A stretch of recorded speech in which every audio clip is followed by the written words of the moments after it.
So I wanted to take one, we're getting a lot of buzz online, but I'm going to take a couple of questions here and then we're going to can it, so keep it brief. No, I'm from In Toronto Magazine. My question pertains to the Toronto Gay Pride Festival and how it supports local businesses.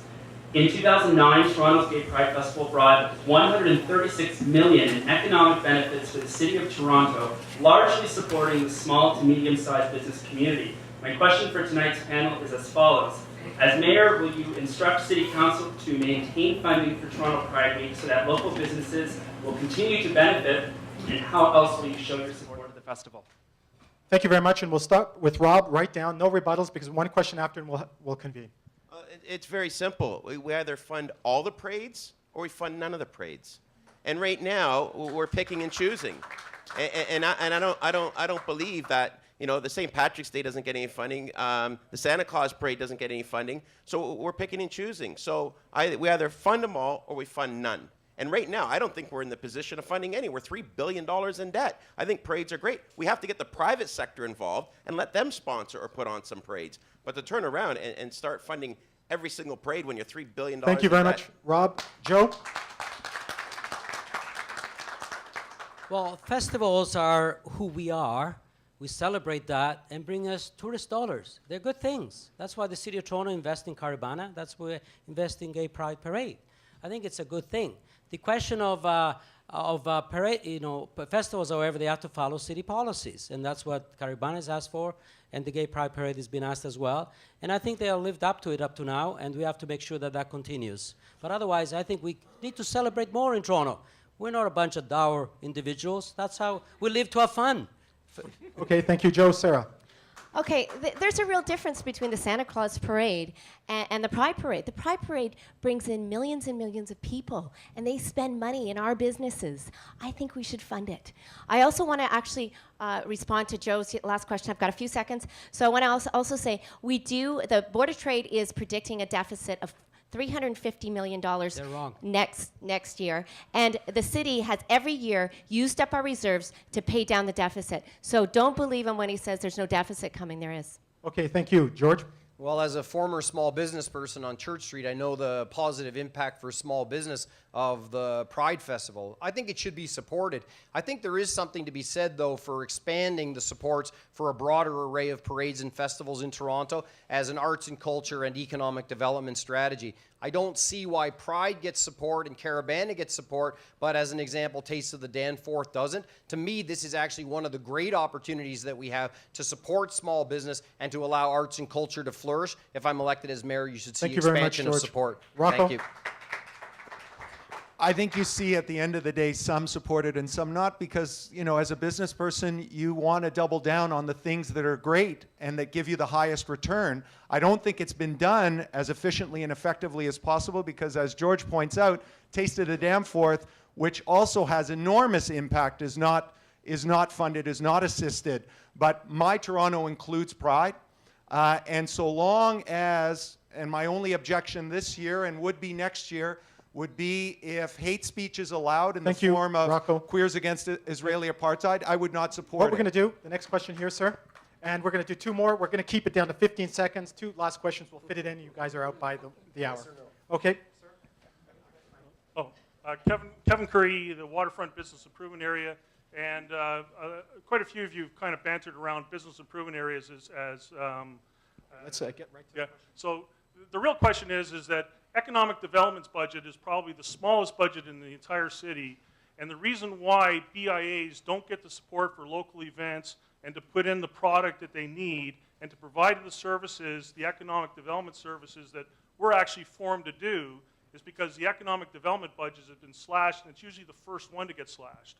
So how are you going to support that? How are you going to put money, invest money? Because the biggest bang the city gets for its dollar is when BIAs put up their own cash. It's their own cash against city leverage dollars, and it continues to diminish. Very good question. I'm going to start with Joe. We're down to 15 seconds for these responses, no rebuttals, and one last question after this. Well, that's why I support an inflationary tax increase. Councillor Ford, Mr. Smithman want to have a freeze, which means there's going to be less money for anything, everything. So therefore, and I think that's one area that we have to expand, frankly. Thank you. Okay, thank you, Joe. Sarah? I'm going to cut costs at City Hall. We're looking around 900 million we can cut, and I'm going to put more into the economic development because we need it. Oh, this is even better on the 15-second slide. Okay, George. Leveraged dollars are the very best dollars you can spend. They should get priority for support. But overall, the city budget needs to be right-sized to meet the means that the city can offer. That's why I propose a freeze for 2011 on taxes, hiring, and new spending. Thank you, George. Rocco. If the city continues to not deliver value for money, it doesn't have the money for the things that we really value. When you waste things like on the St. Clair West streetcar going to 120 million instead of 43 million, there's $80 million that should have been invested in things that would really make a difference. Thank you, Rocco. Rob? I couldn't agree with you more. ECDEV doesn't get funded enough, and it should. We have to promote this and help businesses out in the city and around this city. We have to encourage people to come to this great city and open up business and create jobs. You're absolutely right. Thank you, Rob. And this is the last question, so candidates, make it for your closing comments. Hi, my name is Doc. I'm the chairman of the Queen West BIA. One of our main issues that our merchants are complaining about are aggressive panhandlers, aggressive persons cleaning windshields, aggressive people sleeping on the streets, homeless people sleeping on the streets. The last mayor, or Miller, made it illegal for people to panhandle and sleep in Nathan Phillips Square. And yet it's okay for them to be marching and sleeping and passing out on Queen West. We're not allowed to put out signs that may... Okay, Doc, we got it. They have to go. So which of you potential mayors is going to have the balls to make panhandling illegal and sleeping on the streets? Can I go first on that Well, one? I will. Yeah, okay. You know what? Sarah, yeah, just this is your closing 10 seconds, and then That's it? Go 15, and then you guys have to go anyway. Okay, right? Doc of 15. Doc's Leathers, I know you. How are you? I don't think we should have panhandling. I was actually grabbed by somebody about a year ago, and I just want to stop this. Okay, thank you, George. Hey, Doc, we miss you on Parliament Street. I want you to know that I think that we need to look harder at the way the city spends its money on shelter services and find ways to actually provide suitable housing for individuals. I think we're blowing our brains out on the kind of housing that might be shelter but is inadequate, and we need to take a new look at it. Okay, thank you, George. Rocco. I have huge compassion for the homeless. I have zero for aggressive panhandling, and I would be out there making things move along. Thank you very much, Rocco.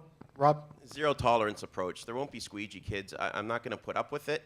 The homeless people that are laying on the streets are going to be off the sidewalks and put in shelters or put in rehab centers and get the help they needed. But they're not going to be laying on the streets when I'm mayor.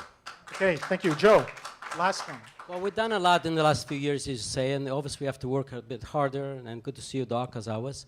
And you want to check mayorjoe.ca, and you see the comprehensive approach, including this issue that I've taken in the last few years, which I plan to take as mayor. Thank you very much, and get a big round of applause for the candidates coming out here. Thank you all. Thanks, everybody. I wish you guys all the very best. Good luck.